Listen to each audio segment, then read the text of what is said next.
नमस्ते छ्याजालो म खेम गुरुङ कोत्रेको तर्फबाट यहाँहरू सबैलाई फेरि पनि हार्दिक स्वागत छ मेरो युट्युब च्यानलमा। आदरणीय दर्शक महानुभावहरू, आज 2082 साल चैत्र 10 गते मङ्गलबारको दिन यस लालध्वज तमु समाज कोत्रेको सम्पूर्ण सदस्यहरू मिलेर आज समाजघाटको रखबार गर्ने हाम्रो गुरुङ संस्कार र संस्कृति अनुसार कार्यक्रम रहेको हुँदा आज यहाँ हुने सम्पूर्ण कार्यक्रमहरू तपाईहरुलाई जस्ताको तस्तै प्रस्तुत गर्ने जमर्को गरिरहेको छु। कृपया हेर्नुहोला, लाइक शेयर कमेन्ट गर्नुहोला र यदि सब्स्क्राइब गर्नु भएको छैन भने सब्स्क्राइब पनि गर्नुहोला भन्न चाहन्छु। यतिखेर पछि गुरुहरूले पूजाको लागि आवश्यक नैवेद्य बनाउँदै हुनुहुन्छ। यसलाई गुरुङ भाषामा कैदु भनिन्छ। कैदु यो चाहिँ चामल पकाएर मजारी घिउ मोलेर यसरी बनाइन्छ। यो गुरुङहरूको नैवेद्य प्रसाद र यतापट्टि तपाईले 4वटा हल्लो पनि देख्दै हुनुहुन्छ। यो अत्यन्त आवश्यकता छ यो घर अथवा गाउँ ढोर रखबार गर्ने बेलामा। त्यस्तै गरी त्रिशूल अनि यतापट्टि यो चामल बेसार मास छ र समाजका सम्पूर्ण सदस्यहरू पूजाको लागि आइसक्नु भएको छ।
साल चैते मंगलबार कोत्रे राजु तमु समाज ढोबार लौतिर सीधा चुब्रियादेखि नै खेत भेट मरी मसान बसिरहने मृत सागरीतिर कोही मलाइन चाहिँ सुविधा बन्द गरेर बनाउनु र त्यो चाहिँ यो जब बिर्बाद पाऱ्यो धोइ मोलले धोइ चार खेले हात के सुलमदारी हो त्यो। यसरी पछि गुरुले समाजका अग्रज भद्र भलाद्मीहरूसँग पूजालाई विधिवत रूपमा सुरु गर्नको लागि अनुमति मागेपछि पूजा सुरु हुन्छ र सुरु भइसकेपछि हाम्रो यस आजको यस कार्यक्रमका सहयोगी अर्थात् पेउछे भनिन्छ हाम्रो भाषामा, उहाँले अङ्गारको कालो टीका लगाइदिँदै हुनुहुन्छ सबैलाई। यो लगाएपछि रक्षा हुने धारणा छ। यो लगाएपछि भूत प्रेत बक्सी यस्ता वीर मसान लाग्दैन भन्ने एउटा धारणा रहेको छ।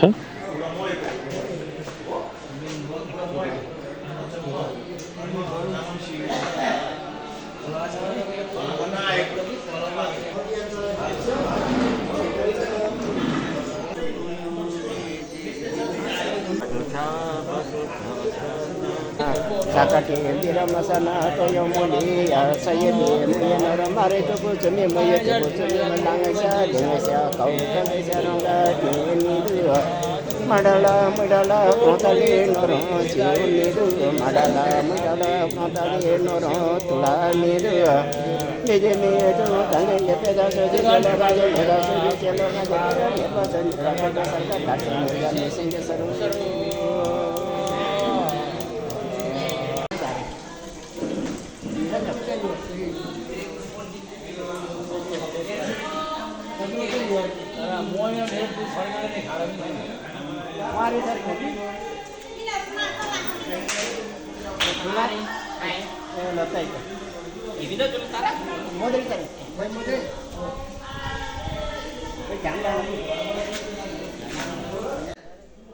लालध्वज तमु आमा समूहका आमाहरू यतिखेर धूपबत्ती बाल्दै हुनुहुन्छ। उहाँहरू आफ्नो घर परिवार, आफ्नो पितृ, साथसाथै समाजका सम्पूर्ण सदस्यहरूलाई राम्रो होस्, रक्षा होस्, फलोस् फुलोस् भन्ने प्रार्थना गर्दै उहाँहरूले यस पूजामा धूपबत्ती बाल्नु हुँदैछ।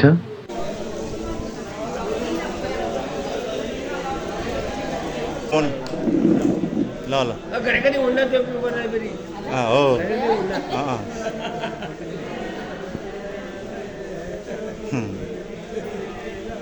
जम्मै नि कति 60-70 घर म एकदम छाउलो एकदम भूत परेछ जम्मै धान के रे चारे पुनः चारे तुरेर हालो छिमो नि तान्ने धोइ रोगवालाई पनि एकदम राख्छ लाग्यो भनेर जम्मै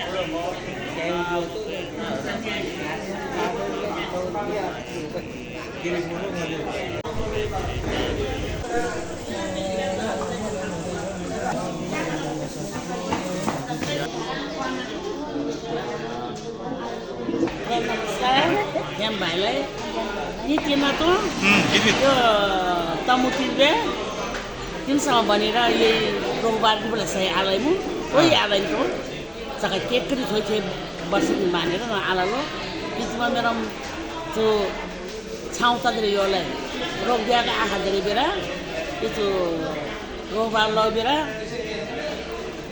saya di bawah saya di Malay nudra Karwa tira, buka tira, cara korora gari lah. Jual be itu kita sekolah bira, bome amane, bome salah lagi tha amam malai lo oh salah hal pun. Jadi saya tak lalu ayah berjalan itu cuma saya tanya suruh lagi bira, rohwal lagi mo. Chau ta dre amame chau ta dre bo malai chau ta dre तानलाई है जम्मलाई ना साथ में जम्मलाई ना Chhau ta dre dire na sai पूजा lai ta rohwal lai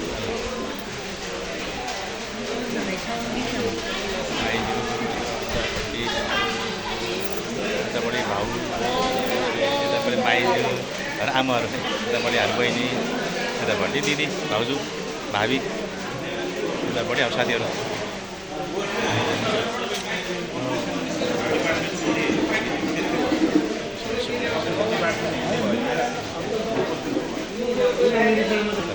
हिरोहरू दुईटा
यो परमेश्वर राम्रोसँग गरेर फुटाइदिनु पऱ्यो। हाम्रो लाल दौत तम्बु समाजले यो पहिलो पालि यहाँ समाजको रक्षा गर्दैछ, किनभने समाजमा धेरै घटबड भएको हुनाले तपाईँलाई आज निर्देश गरेको छु। यस्तो चाहिँ नि दुर्घटनाहरू नहुनु देऊ भनेर तपाईँलाई यहाँ निर्देश गरेको छ। अब चाहिँ नि राम्रोसँग तर्काइदिनु पऱ्यो, आज यसलाई रोकथाम गर्नु पऱ्यो। र अलि यो के गर्नुपर्छ भने तिनपल्ट गर्नु राम्रो हुन्छ। ल ल तिनपल्ट गर्ने खैले भने रखबार 3 पल्ट गर्नु पर्यो। मतलब त्यो यो वर्ष पछि गरेर 3 पल्ट पुर्याउने हो कि 1 साल भित्र 3 पल्ट पुर्याउने?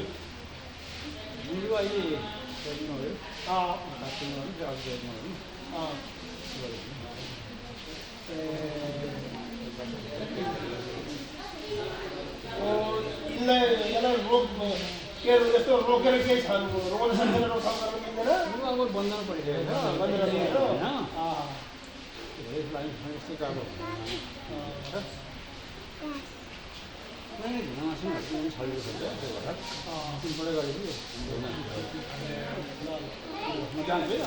ल हाम्रो यो समाज अहिले राम्रै छ। समाज चाहिँ कस्तो छ समाजको?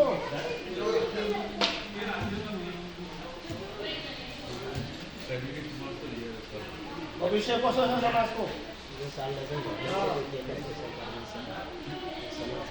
यो सालमा अर्को सालमा अलिकति केही यस्तो छ।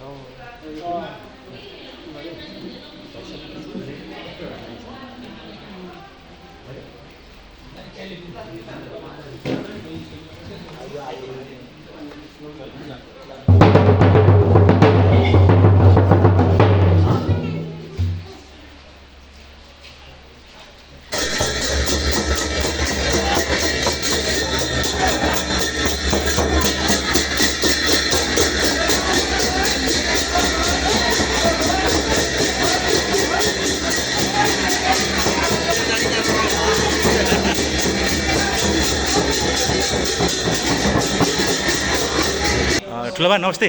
नमस्ते। आज लालदोस तम्बु समाजले यो घर रखबार गर्ने भन्ने कार्यक्रम राखेको छ।